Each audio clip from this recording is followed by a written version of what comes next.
جو خلیفہ ہوتا ہے، جو حاکم وقت ہوتا ہے، اس کی یہ ذمہ داری ہوتی ہے کہ جان کی بھی، جو اس کی مملکت ہے اس کی جان کی بھی حفاظت کرے، اس کے مال کی بھی حفاظت کرے اور اس کے ایمان کی بھی حفاظت کرے۔ تو ایک تو ان پر یہ ذمہ داری عائد ہو گئی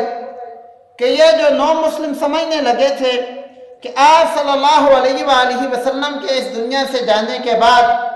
اسلام ختم ہو گیا، لہذا وہ دوبارہ اپنے جس دین سے بھی ادھر آئے تھے واپس جانے لگے، تو حضرت ابوبکر صدیق رضی اللہ تعالی عنہ کی ایک ذمہ داری یہ بن گئی۔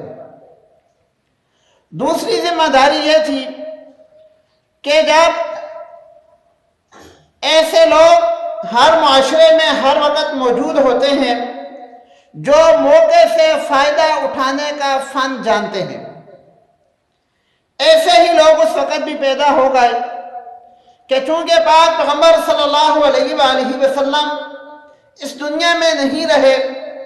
لہذا ہم نبوت کا دعویٰ کرتے ہیں کہ اب نبی ہم ہیں، تو ہماری نبوت کو لوگ مان لیں گے، کیونکہ تاجدار مدینہ صلی اللہ علیہ وآلہ وسلم کی ذات اقدس تو دنیا سے پردہ کر گئی۔ تو جھوٹے نبوت کے دعوے دار کچھ لوگ سامنے آ گئے۔ یہ دو مسئلے تھے۔ تیسرا مسئلہ یہ تھا کہ کچھ لوگ زکوٰۃ دینے سے انکاری ہو گئے کہ ہم لوگ زکوٰۃ نہیں دیں گے۔ نو مسلم تھے یا کسی کے ورغلانے میں آ گئے، یا یہ مسئلہ سمجھنے لگے کہ چونکہ اللہ کے نبی کا کام تھا زکوٰۃ وصول کرنا، وہ اب نہیں رہے تو ہم زکوٰۃ بھی نہیں دیں گے۔ یہ تین بڑے مسئلے حضرت ابوبکر صدیق رضی اللہ تعالی عنہ کے سامنے کھڑے تھے، اور مسلمانوں کے خلیفہ آپ صلی اللہ علیہ وآلہ وسلم کی تیار کردہ جماعت کے امیر اور آپ صلی اللہ علیہ وآلہ وسلم کے ہاتھوں سے اور آپ صلی اللہ علیہ وآلہ وسلم کی مجلس سے تربیت یافتہ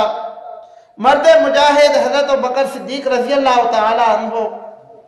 ان سب سے نمٹنا جانتے تھے۔ چنانچہ جب آپ صلی اللہ علیہ وآلہ وسلم کی تدفین سے فراغت ہوئی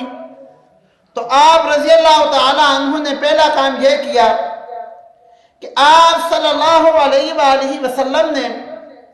اپنے زمانہ مبارک کے اندر ایک لشکر شام کی طرف روانہ کرنے کے لیے تیار کیا تھا۔ اس کی ساری تشکیل ہو گئی تھی اور اس کا امیر حضرت اسامہ رضی اللہ تعالی عنہ تھے۔ حضرت ابوبکر صدیق رضی اللہ تعالی عنہ نے ان سے کہا کہ آپ کو پاک پیغمبر صلی اللہ علیہ وآلہ وسلم نے جس محاذ کے لیے جہاں جانے کے لیے روانہ کیا تھا یا تشکیل کی تھی، آپ تیار ہو جاؤ اور وہاں روانہ ہو جاؤ۔ تو حضرت ابوبکر صدیق رضی اللہ تعالی عنہ کے پاس جو دوسرے صحابہ کرام بیٹھے تھے وہ کہنے لگے کہ امیر المؤمنین، اس وقت ایک تو جھوٹے جو نبی ہیں ان کی یلغار ہے، دوسرے نمبر پر مسلمان اپنے دین سے دستبردار ہو رہے ہیں، تو آپ اس لشکر کو نہ بھیجیں، اس لشکر کو یہیں رکا رہنے دیں، مدینہ منورہ کی حفاظت کے لیے اس لشکر کی ضرورت پڑے گی۔ تو حضرت ابوبکر صدیق رضی اللہ تعالیٰ عنہ کہنے لگے کہ جس لشکر کی تشکیل اللہ کے نبی نے کر دی، میں اس لشکر کو کیسے روکوں؟